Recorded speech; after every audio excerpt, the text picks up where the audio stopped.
Hi students, good morning and welcome to chemistry concept D and A block chapter, जो कि बच्चों को boring लगता है लेकिन उसे बहुत अच्छा बनाने का हम ट्राई कर रहे हैं और आपको स्पून बाय स्पून ये चैप्टर खिला देंगे टेस्टी बना के, कुछ चटनियाँ डाल के, कुछ मसाले डाल के, तो आपका अच्छे से ये चैप्टर हो जाएगा। आज हम टेक्स्ट बुक के टॉपिक टू टॉपिक 8.3.1 और वो टॉपिक है physical properties.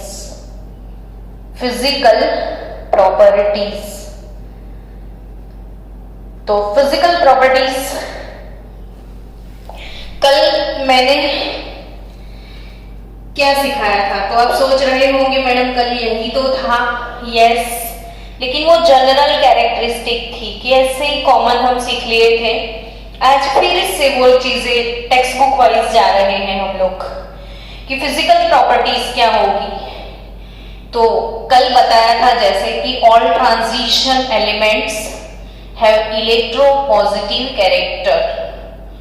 All transition elements have electropositive character means all transition elements are metal. Electropositive character means metallic character। और मैंने कल आपको बताया था कि metallic character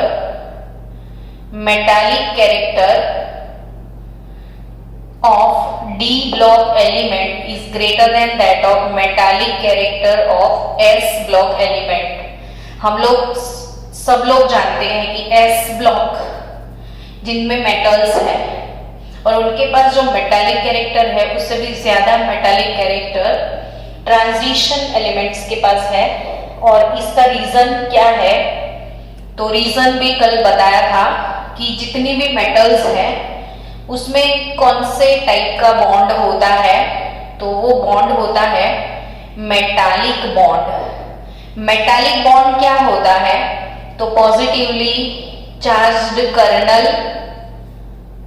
और डीलोकलाइज्ड इलेक्ट्रॉन, इन दोनों के बीच का अट्रैक्शन, यानी attraction force produced between delocalized electron and positively charged kernels। ये कर्नल्स मेटल आयन जब अपनी लास्ट ऑर्बिट के इलेक्ट्रॉन को छोड़ देते हैं तब वो पॉजिटिव चार्ज होल्ड करते हैं और उसे हम कर्नल बोलते हैं। और कर्नल के ऊपर पॉजिटिव चार्ज है और बीच में डीलोकलाइज्ड इलेक्ट्रॉन आ जाता है, तो ये डीलोकलाइज्ड इलेक्ट्रॉन इसको टाइटली बाइंड करता है, इसको भी टाइटली बाइंड करता है। इसकी वजह से इन दोनों के बीच का जो बॉन्ड लेंथ है वो फिक्स रहता है। तो दोनों की बीच का जो डिस्टेंस है वो परफेक्ट डिस्टेंस मैनेज होता है because of this delocalised electron. यानी ये डीलोकलाइज्ड इलेक्ट्रॉन यानी ये फ्री इलेक्ट्रॉन है और फ्री इलेक्ट्रॉन की वजह से मेटल की जितनी भी फिजिकल प्रॉपर्टीज है वो इन सब में है। अब मेटल की फिजिकल प्रॉपर्टी कल बताई थी कि they all possess typical metallic property such as high tensile strength, यानी इसको कितना भी चाहो आप खींच सकते हो और लंबे लंबे तार इसके आप बना सकते हो, तो हाई टेंसाइल स्ट्रेंथ होता है।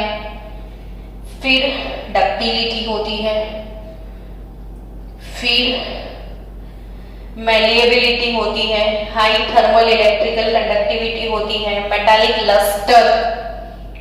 लस्टर, इन सब ये जितनी भी फिजिकल प्रॉपर्टी है वो मेटल की property due to that metallic bond.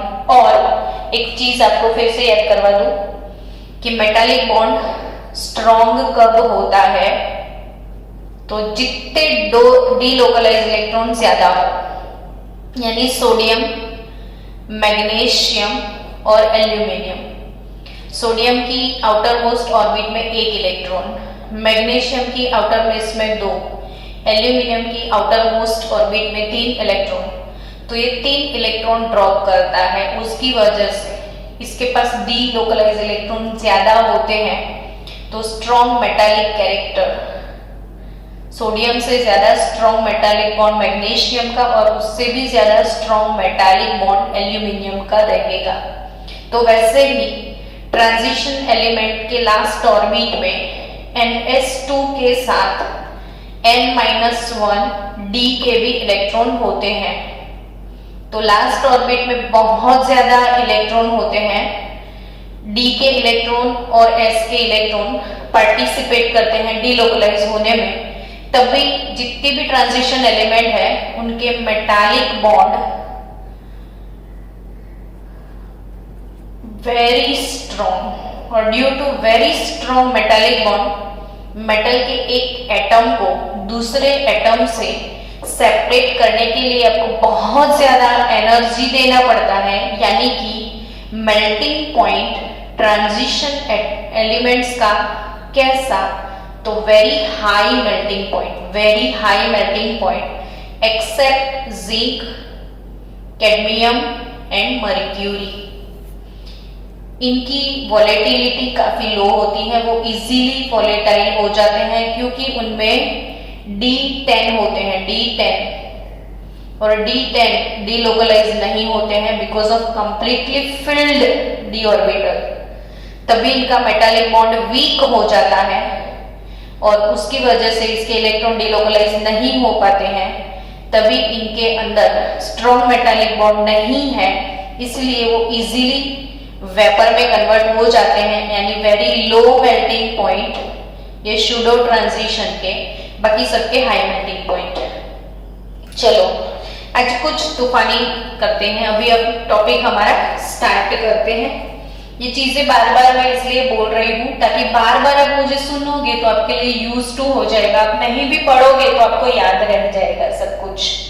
चलो हम कुछ और अब सीखने जा रहे हैं कि lattice structure of transition element. आपकी टेक्स्ट बुक में सबके लेटिस स्ट्रक्चर दिए गए हैं।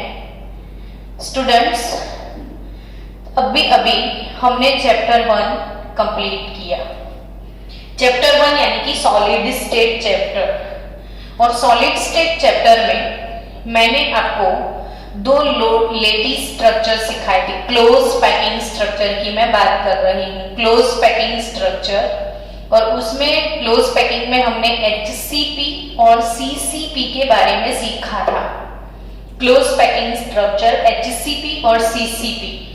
अब HCP का फुल फॉर्म था हेक्सागोनल क्लोज पैक, है ना, हेक्सागोनल क्लोज पैक, और CCP का मतलब था क्यूबिक क्लोज पैक। अब दोनों के अंदर क्लोज वर्ड आ चुका है, देखो, तभी पता चलता है कि ये क्लोज पैकिंग है। और इतना ज्यादा क्लोज होता है तभी उनकी पैकिंग एफिशिएंसी सबसे ज्यादा है। देखो 74% पैकिंग एफिशिएंसी है, यानी ये बहुत पैक हो रहे हैं। और इनका कोऑर्डिनेशन नंबर 12, इसका भी कोऑर्डिनेशन नंबर 12। इसका लेयर पैटर्न HCP का AB लेयर पैटर्न था। ये T वॉइड को कवर करते थे और ये T और O वॉइड को कवर करते थे। इसका लेयर पैटर्न था ABC। और बच्चों तब मैंने आपको एक चीज सिखाई थी कि बच्चों याद रखना हमेशा ABC that is CCP, ABC CCP, silver Cu, और Cu में मिक्स होता है Au। तब मैंने आपको ये चीज सिखाई थी कि silver metal, Cu metal, Au metal का क्रिस्टल स्ट्रक्चर होता है CCP, जबकि जिंक एंड मैग्नीशियम इन दोनों का मैंने आपको स्ट्रक्चर सिखाया था HCP। ये अकॉर्डिंग टू फर्स्ट चैप्टर ये इंफॉर्मेशन आपको याद रखनी है कि zinc and magnesium metal crystallise in HCP structure लेकिन और AgCu AuCCP में क्रिस्टलाइज होते हैं। तो वैसा ही ये टॉपिक है डी एंड ए ब्लॉक की जितनी भी ट्रांजिशन मेटल्स हैं सबका इंफॉर्मेशन आपको शेयर किया गया है। तो हम क्या करेंगे, मेरे साथ साथ आप नोटबुक में लिखना ताकि कि आपकी मास्टरी आ जाए और आपको याद भी हो जाए। तो इसी तरीके से जितना हम लिखेंगे ना डी एंड ए ब्लॉक को उतना हम उसको याद रख पाएंगे। तो हम लिखते हैं अभी स्कैंडियम, टिटेनियम, शक्ति ना VCR, शक्ति के VCR पर मन्ने फेको निकुंज देखा से, शक्ति के VCR पे मन्ने फेको निकुंज दिखेगा। मैंने आपको ये पोएम सिखाया हुआ है। तो स्टूडेंट इसके बहाने आपकी ये सीरीज भी बाय हार्ट हो जाएगी, क्योंकि बार बार इस सीरीज की जरूरत हमें पड़ने वाली है कि शक्ति के VCR पे मन्ने फेको निकुंज दिखेगा। यानी स्टूडेंट्स ये फर्स्ट वाला जो सीरीज है आपका शक्ति के VCR पे मन्ने फेको निकुंज दिखेगा, 3D transition series first transition series है हमारी। उसके बाद दूसरी ट्रांजिशन सीरीज है वाई जरीना। और मैंने आपको जो भी पोएम सिखाई है मुझे याद नहीं है। हाँ, मैंने क्या सिखाया था, यारी जरूर निभाना, यारी जरूर निभाना मौत तक, यारी जरूर निभाना, यारी जरूर निभाना मौत तक, रुकावट राह में पड़े, रुकावट राह में पड़े तो आगे चढ़ो। ये एक सेकेंड ट्रांजिशन सीरीज था हमारा। और इसके बहाने और तीसरा ट्रांजिशन सीरीज भी हम लोग लर्न कर लेते हैं। और ये टेबल आपको जरूर इसलिए बनाना है ताकि आपकी वो मास्टरी आ जाए सब्जेक्ट पे, टॉपिक पे, हर चीज को हमें अच्छे से पढ़ के आगे बढ़ना है। तो शक्ति के VCR पे मन्ने फेको निकुंज दिखेगा, यारी जरूर निभाना मौत तक, रुकावट राह में पड़े तो आगे चढ़ो। और थर्ड ट्रांजिशन सीरीज ला हफ्ता, ला हफ्ता, ला हफ्ता, वरना, रोज REOS, रोज का स्पेलिंग चेंज हो चुका है, रोज इधर, हायर, पिटाई पिटी, और AU होगी HG। तो इसके बहाने हमने 3 सीरीज में लिख दिया। अब आपकी टेक्स्ट बुक ने ये सिखाया है कि जो स्कैंडियम है, टिटेनियम है, ये पूरा HCP, HCP, HCP, HCP, HCP, HCP, दोनों ही रो जो है वो HCP स्ट्रक्चर कैरी करती है।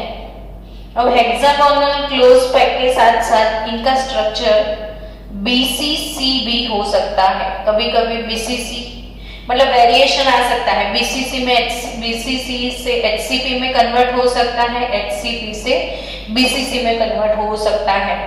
तो सबका HCP, सबका ही BCC, देखो टेक्स्ट बुक में ध्यान से।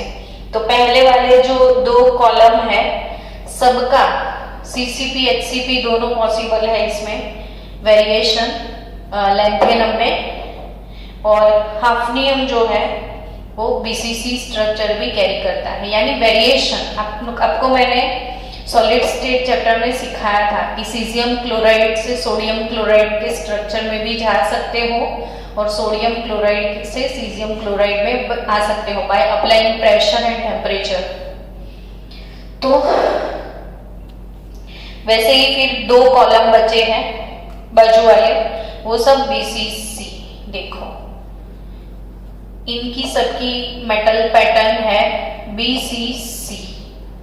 कौन सा मेटल पैटर्न है सबका? BCC मेटल पैटर्न है। अब BCC मेटल पैटर्न, फिर बचा मैंगनीज। मैंगनीज का क्या लिखा है देखो ध्यान से, तो आपका तो नीट का MCQ हो गया। मैंगनीज के लिए X लिखा है। अब क्यों X लिखा है? तो टेक्स्ट बुक में थियरी में है कि with the exception of zinc, cadmium, mercury, with the exception of zinc, cadmium, mercury and manganese, they have one or more typical metallic structure at normal temperature. तो manganese, zinc, cadmium और mercury में X लिख दिया है। तो X का मतलब typical metal structure होता है। टिपिकल मेटल स्ट्रक्चर, टिपिकल यानी कि कुछ डिफरेंट। ये जो हम अब तक पढ़ चुके हैं CCP, BCC, HCP से भी डिफरेंट टाइप का स्ट्रक्चर इन लोगों का है। तो ये एक एक्सेप्शन आपको याद रखना पड़ेगा MCQs के लिए, और ऐसे एक्सेप्शन आप तभी याद रख पाओ जब कभी खुद टेबल बनाओ, ठीक है। तो मैंगनीज का कभी BCC, कभी CCP, लेकिन वो भी सबसे डिफरेंट BCC, CCP, कुछ और एक्स्ट्रा ऑर्डिनरी। Fe का BCC, कोबाल्ट का CCP, तो फेको BCC, CCP। लेकिन ये BCC से HCP भी दोनों होल्ड कर सकते हैं। टेम्परेचर प्रेशर की वजह से इनमें वेरिएशन आ सकता है। निकल CCP, CCP, cubic close pack, cubic close pack. Last वाला कॉलम पूरा CCP से भर दो सबका, CCP। और मैंने तो वैसे भी सिखाया है सिल्वर, Cu, Au, CCP, इनमें भी पता चल जाए। तो इनका पूरा तीनों कॉलम CCP में है। और Fe वाला पूरा कॉलम HCP। और ये तो पता ही है कि CCP है, तो इनके बाजू वाले कोबाल्ट तक भी सब लोग CCP स्ट्रक्चर कैरी करते हैं। टंगस्टन जो है BCC स्ट्रक्चर है, W यानी टंगस्टन। रेडियम का है HCP, टेक्नीशियम का है HCP। अब आप लोग बोलोगे मैडम इतना सारा कैसे याद रहेगा? तो वही तो पैटर्न सिखाया कि एक बार लिखो, लिखने से पता चल जाएगा। पहले दो कॉलम HCP, फिर BCC, फिर मैंगनीज का तो स्पेशल टिपिकल मेटालिक कैरेक्टर है। फिर दो कॉलम देखो BCC, मतलब HCP, BCC, फिर अगेन HCP, फिर तीनों कॉलम CCP। कभी कभी ऐसे क्वेश्चन आते हैं और ये एक्सेप्शन। चलो हो गया कारोबार अपना सेट। अब हम जो पढ़ने वाले हैं काम की चीज, और एक मजेदार बात, इसमें भी एक ग्राफ है। वो ग्राफ हमेशा खुद ड्रॉ करना। जब भी फ्री बैठे हो वही ग्राफ को आप ड्रॉ कीजिएगा, और ड्रॉ करने से आपको वो चीजें अच्छे से याद हो जाए। जब भी फ्री बैठे हो ग्राफ ड्रॉ करो। तो ग्राफ ड्रॉ करने से और ये टेबल बनाने से आपके कंसेप्ट क्लियर हो जाएंगे। अब ग्राफ किस चीज का है? तो मेल्टिंग पॉइंट का है।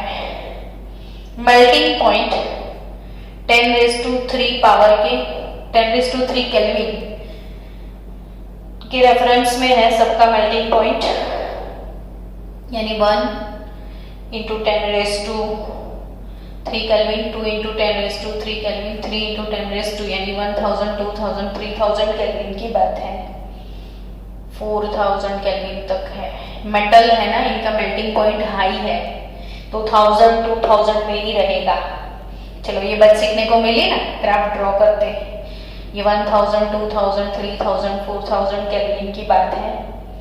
एटॉमिक नंबर दिया गया है। हमेशा ग्राफ को एनालाइज करना सीखो, और जितने ग्राफ पावरफुल उतना नॉलेज पावरफुल। अब आपको ग्राफ से कितनी सारी चीजें पता चल जाएगी। देखो अब करीबन 1000 और 2000 के आजू बाजू टिटानियम का मेल्टिंग पॉइंट दिखाया है आपके ग्राफ में ऐसे। और ये किसका है? तो टिटानियम, वेनेडियम और क्रोमियम। क्रोमियम का पीक लेवल तक जाता है, फिर ड्रॉप मिलता है मैंगनीज में ऐसे। यानी क्या समझे आप? तो मैंगनीज का टिटेनियम से डाउन चला गया, यानी क्रोमियम का टॉप पे आ गया और मैंगनीज का डाउन हो गया। यानी ये चीजें पहले सीखो ऐसे, फिर राइज होता है, फिर फेकोनी ऑलमोस्ट थोड़ा डाउन जाएगा ऐसे निकल तक, और फिर कॉपर का एकदम डाउन चला आएगा। अब ये ग्राफ ऐसे समझना था आपको। तो ग्राफ बनाने से पता चला कि मेल्टिंग पॉइंट टिटेनियम से ज्यादा वेनेडियम का है, उससे ज्यादा क्रोमियम का है। तो अब what is the moral of the story? तो टिटेनियम के अंदर एक अनपेड इलेक्ट्रॉन रहेगा, टिटेनियम 22 3d2, तो 2 अनपेड इलेक्ट्रॉन, वेनेडियम में 3 अनपेड इलेक्ट्रॉन, क्रोमियम में 6 अनपेड इलेक्ट्रॉन। तो यानी आपका मॉरल है, जितने ज्यादा unpaired electron melting point high, यानी मेल्टिंग पॉइंट अनपेड इलेक्ट्रॉन पे डिपेंड करता है। Unpaired electron, high number of unpaired electron, highest melting point. अब आप सोचोगे क्या मैडम, क्रोमियम में 6 अनपेड इलेक्ट्रॉन है, आपने बोल दिया हाई मेल्टिंग पॉइंट, तो मैंगनीज में देखो ना कितने 3d5 तो है। तो बच्चा लोग वही चीज आपको सीखनी है कि मैंगनीज का डाउन क्यों गया, क्योंकि इसमें d5 half filled stable orbit है, हाफ फिल्ड स्टेबल है।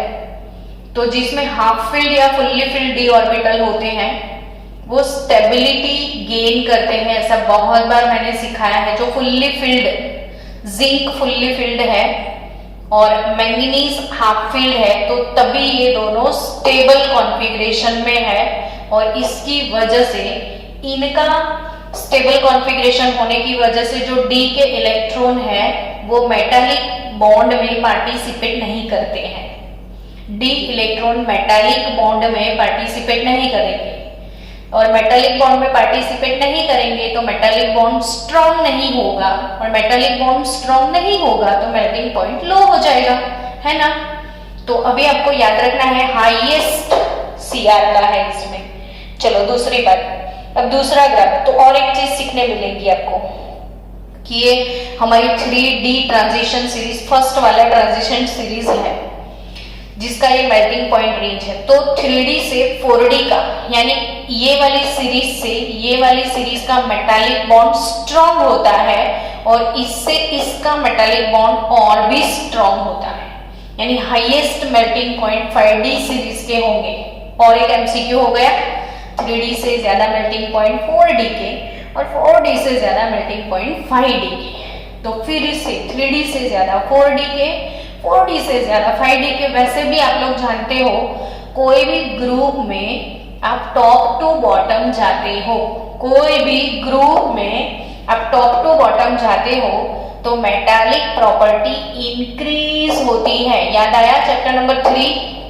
ग्रुप में टॉप टू बॉटम जाओगे तो मेटालिक प्रॉपर्टी इंक्रीज होगा। तो ये वाले ग्रुप में top to bottom metallic property increase होगा, तब भी मेल्टिंग पॉइंट हाई हो जाएगा। तो कितनी चीजें कॉमन है, लेकिन आप उसको खामोखा तकलीफ में डाल देते हो। अब टिटेनियम के नजदीक जिरकोनियम का होगा, जिरकोनियम से जंप मारेगा नियोबियम में, यह है जिरकोनियम, फिर नियोबियम, फिर नियोबियम से थोड़ा जंप आ जाएगा क्रोमियम के जस्ट ऊपर मॉलिब्डेनम में। ये ग्रुप टॉप पे है, देखो क्रीम मुहासो वाली। आपको क्या याद रखना है? क्रीम मुहासो वाली, क्रीम मुहासो वाले जिनका हाईएस्ट मेल्टिंग पॉइंट है, क्रीम मुहासो वाली, maximum unpaired electron, highest unpaired electron, strong metallic character, highest melting point. तो ये अपना एमसीक्यू है, क्रीम मुहासो वाली CrMO, और उसके बाद हाफनियम से जाएगा ऐसे टेंटेलम तक, और उसके बाद टंगस्टन, टंगस्टन। तो यहाँ पे मौत तक नीचे आ जाएगा टेक्नीशियम। जैसे मैंगनीज है वैसे ड्रॉप मिला टेक्नीशियम में। फिर थोड़ा बढ़ जाएगा रुथेनियम का, और फिर डाउन हो जाएगा रोडियम का, फिर थोड़ा ऐसे बढ़ेगा, फिर वापिस फॉल मिल जाएगा, और आपको फिर रेनियम, फिर ऑस्मियम, फिर इरिडियम, फिर प्लेटिनम, और फिर लास्ट में गोल्ड। यानी ऐसे ग्राफ को खुद बनाओगे तो कितनी सारी चीजें समझ जाओगे कि क्रीम मुहासों वाली CRMOW, क्रीम मुहासों वाली maximum unpaired electron, strong metallic character, highest enthalpy of atomization. जितना मेटालिक बॉन्ड स्ट्रॉन्ग उतने ही मेटल के पार्टिकल सेपरेट होने में टाइम लगेगा, और मेटल के पार्टिकल को सेपरेट करने के लिए जो हीट प्रोवाइड करते हैं उसे एंथैल्पी ऑफ एटॉमाइजेशन बोलते हैं। तो एंथैल्पी ऑफ एटॉमाइजेशन, एटम बनाने का कारोबार। तो क्रीम मुहासों वाली, तो आपने एक चीज सीख ली, अब नोटिस करो, अपना ब्रेन यूज करो। क्रोमियम क्रीम मुहासों वाली में सबसे ज्यादा टंगस्टन का, यानी whole D block element, whole D block element में highest melting point tungsten with BCC character, with BCC metallic character crystal pattern, highest melting point tungsten का, हाईएस्ट टंगस्टन का। तो क्रीम मुहासों वाली हाईएस्ट में जाता है। और मैंगनीज टेक्नीशियम जो कि हाफ फील्ड स्टेबल है, हाफ फील्ड स्टेबल, तो उनके इलेक्ट्रॉन डिलोकलाइज नहीं होते हैं, तभी उनका मेल्टिंग पॉइंट लो हो जाता है। और इधर तो लो है ही है इन सब का, जिंक, कैडमियम, मर्क्यूरी का। तो आपकी टेक्स्ट बुक के अकॉर्डिंग जो टॉपिक 8.3.1 है फिजिकल प्रॉपर्टीज, उसमें जो जो चीजें मेंशन करी है वो सारी चीजें मैंने आज आपको एक्सप्लेन कर दी। तो बच्चा वही सेम ग्राफ रहेगा एंथैल्पी ऑफ एटॉमाइजेशन का। तो इसी ग्राफ में इधर आप लिख सकते हो enthalpy of atomization in kilo joule per mole. तो यही सेम ग्राफ आपको मिलेगा। तो आपको कितनी चीजें याद रखनी है? क्रीम मुहासों वाली highest unpaired electron, strong metallic character, manganese technetium downfall है because of half filled stable electronic configuration, और zinc, cadmium, mercury lowest enthalpy of atomization, lowest enthalpy of atomization, और इनमें भी सबसे लोएस्ट जिंक का रहेगा। तो लोएस्ट एंथैल्पी ऑफ एटॉमाइजेशन सबसे लोएस्ट किसका है? जिंक का है। तो चलो ये टॉपिक अपना हो गया कवर आज, और इसके बाद नेक्स्ट टॉपिक की हम कल डिस्कशन करेंगे 8.3.2 variation in atomic and ionic size of transition element के बारे में।